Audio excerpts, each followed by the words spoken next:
በስመ አብ ወወልድ ወመንፈስ ቅዱስ አሐዱ አምላክ አሜን። በአብ ስም አምኜ አብን ወላዲ ብዬ፣ በወልድ ስም አምኜ ወልድን ተወላዲ ብዬ፣ በመንፈስ ቅዱስ ስም አምኜ መንፈስ ቅዱስን ሰራጺ ብዬ፣ ምንም ላጠይቁ አካላት በስም በአካል በግብር ሶስት ብንል በባህሪ በህልውና በመለኮት አንድ አምላክ ብለን አምነን የዛሬ መርሃ ግብራችንን እንጀምራለን። ቀራንዮ ሚዲያ ኑ በብርሃኑ ተመላለሱ።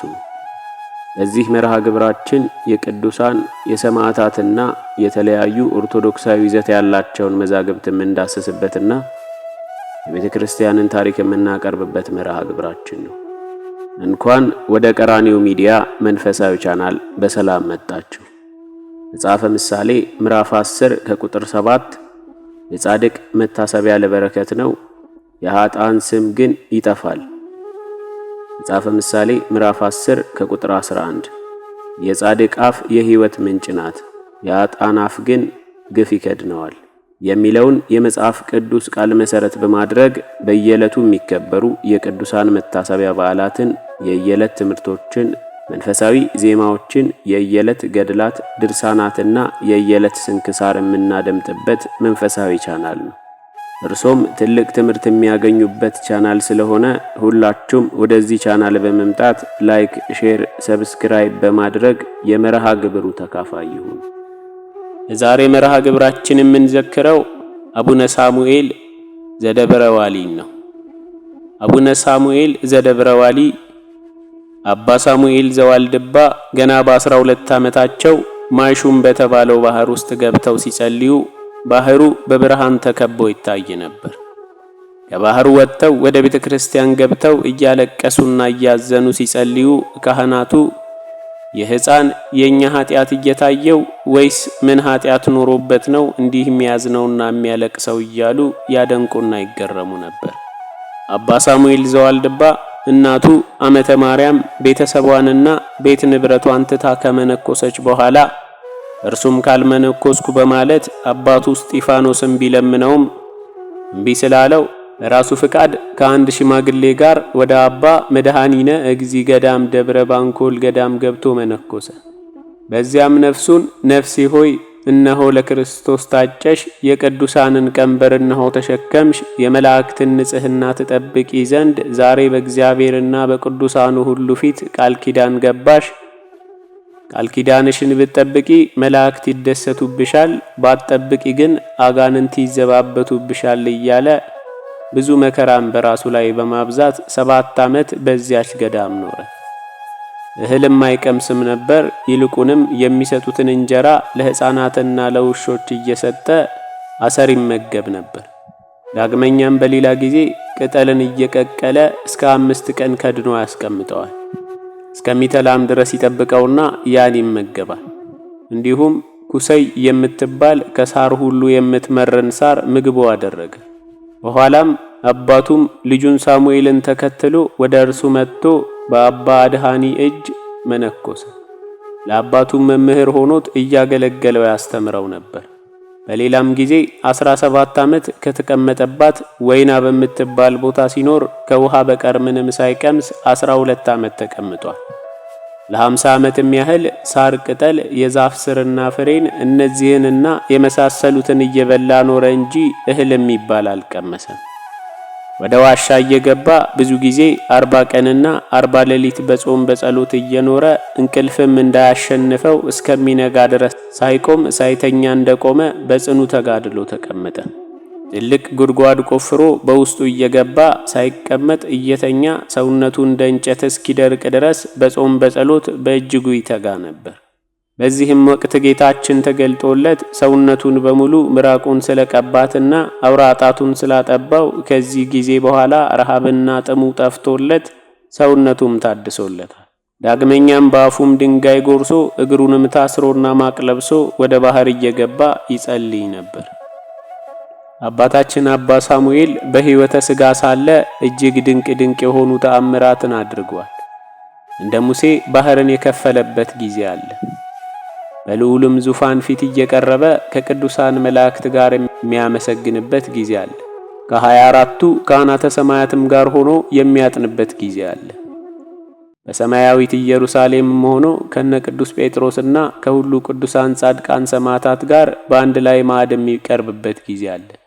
በእጆቹ የያዛቸው መጻሕፍቶች ምንም ሳይርሱ ትልቅ ወንዝን በውስጡ እያቋረጠ የሚሻገርበት ጊዜ አለ። እመቤታችንንም ሲያመሰግናት ከምድር ወደ ላይ 1 ክንድ ያህል ከፍ የሚልበት ጊዜ አለ። በቤትም ውስጥ ሆኖ ምስጋናውን ሲጀምር የቤቱ መሰረት እየተናወጠ ዝናብ እንደያዘ ደመና ቤቱ ከምድር ከፍ ብሎ የሚቆምበት ጊዜ አለ።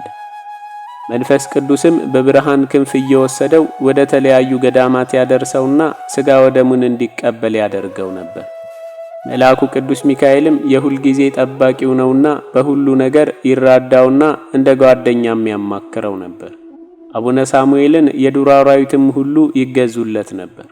ታላቅ የሆነ ዘንዶ፣ ነብር፣ ጅብ፣ ቶራህ፣ ዝሆን፣ አንበሳና ሌሎችም የዱር አራዊት ሁሉ እየመጡ እግሩን እየላሱት ወደ ቦታቸው ይመለሳሉ። አንበሶቹንም እሾህን በወጋቸውና እግራቸው መግል በያዘ ጊዜ በመርፌ እያነቆረ ያድናቸው ነበር። አንበሶቹ ስንጥር ሲወጋቸው ወደ እርሱ እየመጡ ያሳዩትና ያወጣላቸውም ነበር።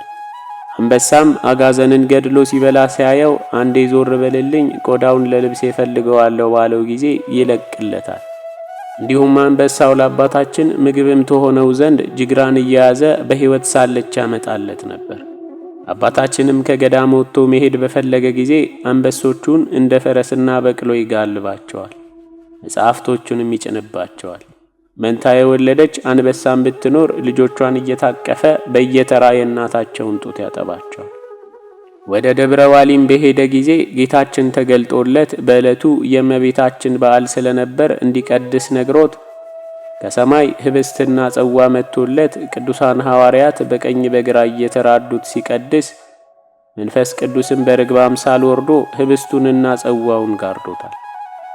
ጌታችንም ቦታዋንና በዚያ ያሉትን መነኮሳት ሁሉ ልጆቹ የሆኑ ዘንድ አስራት አድርጎ ሰጠው። ዋልድባ የተመሰረተው በቀደምት ጥንታውያን አበው ቢሆንም አባ ሳሙኤል ሲገቡበት ምድረ በዳ ሆኖ ጠፍቶ ቋያ በቅሎበት የወባ ትንኞች መፈልፈያ ሆኖ ነበር።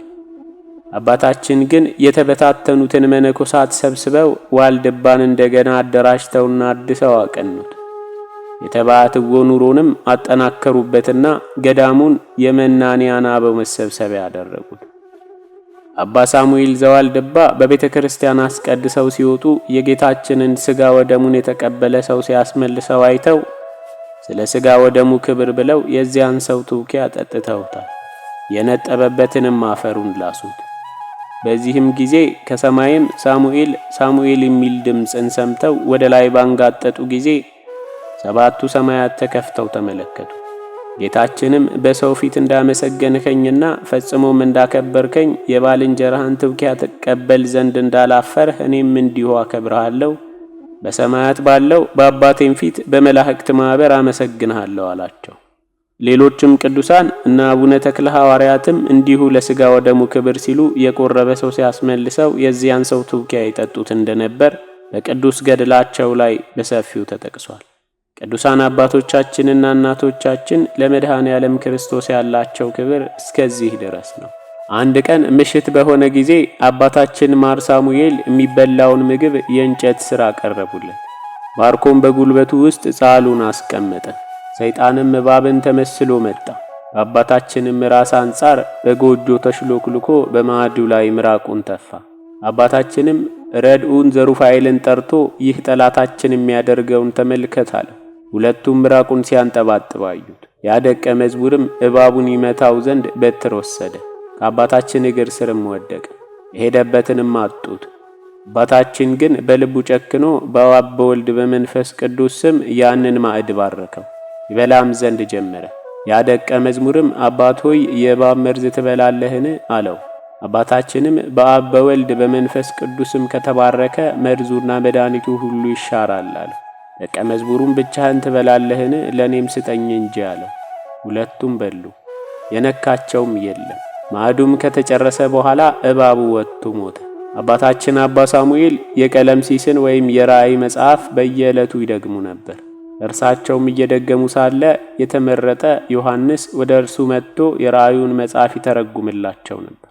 አባ ሳሙኤልን ቅዱሳን መላእክት የጉልበት ሥራን በመስራት ያገለግሏቸው ነበር። በቅል ውሃ ቀድተው የሚያመጡላቸው ጊዜም አለ።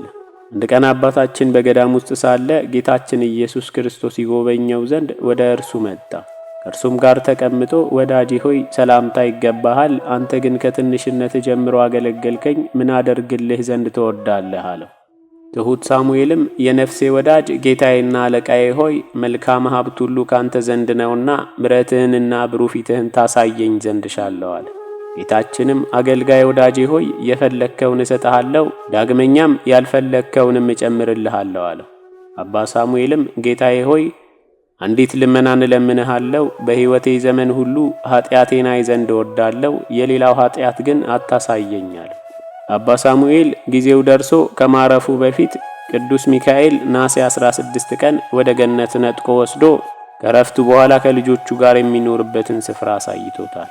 በገነት ያሉ ቅዱሳንን ሁሉ ካሳየው በኋላ በእግዚአብሔርም ዙፋን ፊት ቀርቦ ምስጋናና ቃል ኪዳን ተቀብሎ ወደ በዓቱ ተመልሶ ታኅሳስ 12 ቀን በታላቅ ክብር አርፎ ነፍሱን ጌታችን በክቡራን እጆቹ ተቀብሏታል። ገድለ አባ ሳሙኤል ዘዋልድባ የቅዱሳን ታሪክ 102 ሐመር 9ኛ ዓመት ቁጥር 1 1993 ዓ.ም መዝገበ ቅዱሳን ከአባታችን ከአቡነ ሳሙኤል ዘደብረ ዋሊ ወይም አባ ሳሙኤል ዘዋልድባ ረድኤት በረከቱን ያሳትፈን። በስብሐት ለእግዚአብሔር ወለወላዲቱ ድንግል ወለመስቀሉ ክቡር አሜን። ይቆየን።